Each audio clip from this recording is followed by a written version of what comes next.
Hello mga lalabs!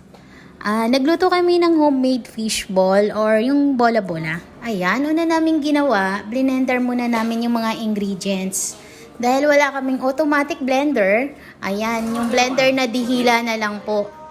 Ayan, okay. Ang mga ingredients po na nilagay namin dyan, celery, carrots, onion leeks, yung dako ng onion, tsaka sibuyas.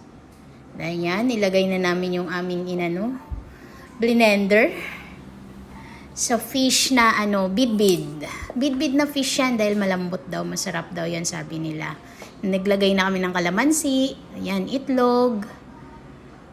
Ayan, masarap daw yung bidbid fish, malambot daw siya. Yan yata yung dory fish kung tawagin. Ayan, nilagay na yung paminta tsaka seasoning mix. Yan, imikos-mikos lang po yan. Ganyan. Maglagay ng konting asin and then imikos-mikos ulit yan. Yan, ganyan lang po. Paghahalo-haluin lang po sila.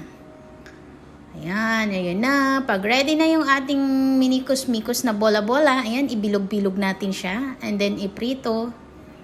Ayan. Iprito lang natin siya.